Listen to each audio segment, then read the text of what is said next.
Well, thank you and good morning. Is it afternoon? I've no idea. 20 years. Being in UKIP is like being on a Big Dipper ride, isn't it? Because just at the moment you think it's all going swimmingly, suddenly you crash down to the bottom again. And we've seen this many, many times over the years. But what's interesting electorally is that each successive low has been higher than the previous low. There is that very clear, steady trend, and it was even there in the 1990s, tough and difficult though it was. It's terrific to see people that I've known and worked with for 20 years. I was a very unlikely member of any political party, really. I'd been a member of the Tories because I thought the Thatcher project needed to be tried, but I was busy working in the City of London. And I was never even intending to run for local council. But it just seemed to me there was something going so badly wrong with our entire political class taking us down a track, which inevitably, it seemed to me, since Maastricht, would mean the loss of our ability to govern ourselves, that I just felt I got to get involved. And so there I was, involved, and 6 weeks after the party had been formed, I woke to hear the early morning news that the Conservative Member of Parliament for Eastleigh, Stephen Milligan, had died overnight in slightly strange circumstances, but we'll gloss over that.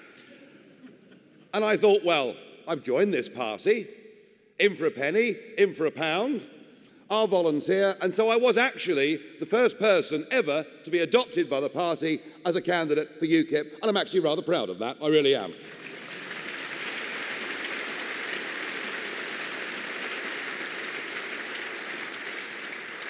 I think David Lott's horsebox and touring Britain endlessly, campaigning for a political party that nobody had ever heard of, is simply one of the most extraordinarily eccentric things I think I'll ever come across in my life, David. I mean, wonderful stuff. My style was a little bit different. And I, from the early days in UKIP, began to think and feel that I wasn't too bad as a speaker. And very happy if we booked the back room of a pub or a village hall, and I would go and speak. And since the party was founded, I've spoken at over 1,000 public meetings. In the early days, they were small. Now, they're 500 and 600 people. But I particularly remember a meeting organised by the late Malcolm Wood. And there was a little village in the Salisbury constituency called Hanging Langford, a beautiful place. And Malcolm organised a public meeting, and he did it all right. He put a leaflet through the door of every house in the village. He put a little advert in the post office. He put a notice up on the Paris notice board that Nigel Farage was going to speak on this Saturday afternoon in Hanging Langford. And Malcolm and I turned up, and we waited for the crowds to come. And nobody came. Absolutely nobody came. And we thought, well, there must be something wrong with this. You know, perhaps there's been a big village wedding or, you know, there must be some reason. So 6 months later, we decided, right, let's really make it work this time.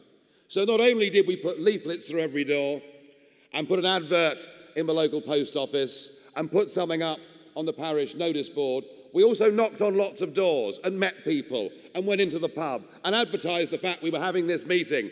And we felt, well, this time, it's got to work. And you know what? No one turned up.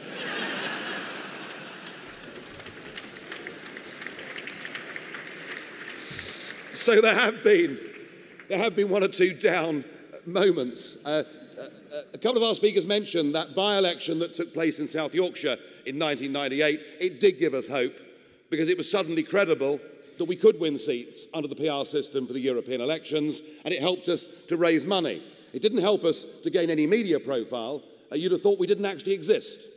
And despite the fact that we were a brand new party, breaking in and winning 3 MEP seats, the election night coverage of the BBC that night, it took them 87 minutes to work out why others were getting such a big share of the vote.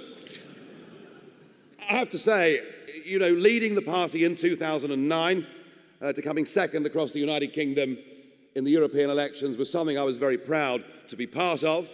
I have to say, the morning of May the 3rd this year, after those results we had in the English county elections, which I have to confess surprised even me how good they were.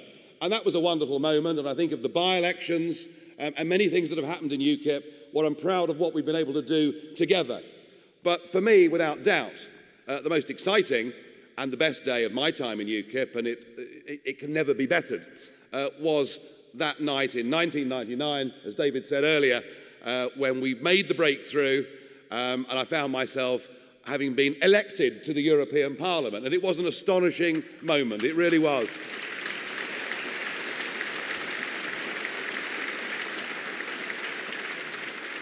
David said to me that night, he said, "Nigel, your life is about to change." And boy, he was right. I look back at the photographs of that evening and I see myself with this sort of mop of jet black hair. But I was rather proud of myself because I'd never done any live television interviews before that evening. Done a couple of pre-records, small regional ones, but never done live television. And there I was at 1:30 in the morning, and there's a camera there, and there's an ITV journalist asking me questions live on telly. And it was rather odd, really, to stand there and find myself saying how pleased and proud I was to have been elected to a parliament I condemned under an electoral system I despised. But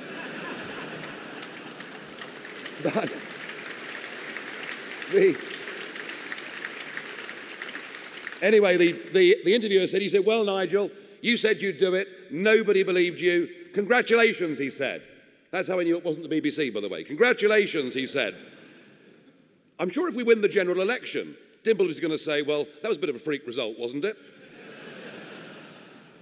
Anyway, he said, "You said you'd do it. Congratulations." He said, "Now, next week," he said, "you'll be off on Eurostar and you'll arrive in your office in Brussels and you'll receive a never-ending round of invitations to breakfasts, lunches, dinners and champagne receptions. Do you think," he said to me, "that you'll be corrupted by the lifestyle?"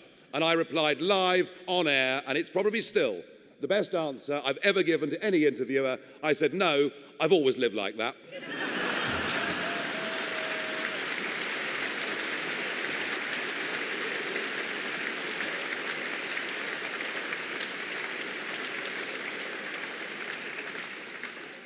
I meant what I said yesterday.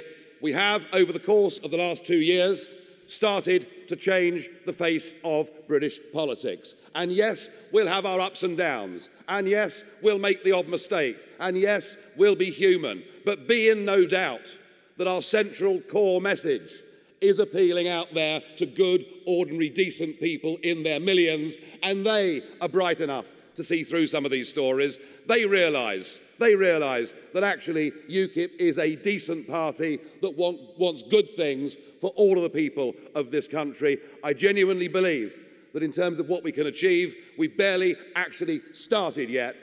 And I want you all to go home from this conference later on today and to commit to getting involved in standing in local elections, to getting involved in getting us ready for the European elections next year. If we can climb over those hurdles clearly on May the 22nd next year, then we will have a very good, serious tilt at the general election. And whatever people say, you know, in the South they'll say, if you vote UKIP, you'll split the vote and you'll let Labour in. And in the North, in the marginals, they'll say, well, if you vote UKIP, you'll split the vote and you'll let the Tories in.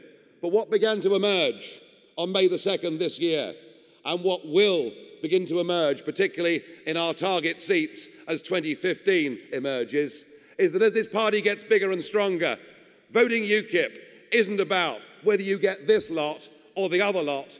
What we showed on May the 2nd was our potential now is to say to the British voters, vote UKIP and you will get UKIP. Thank you.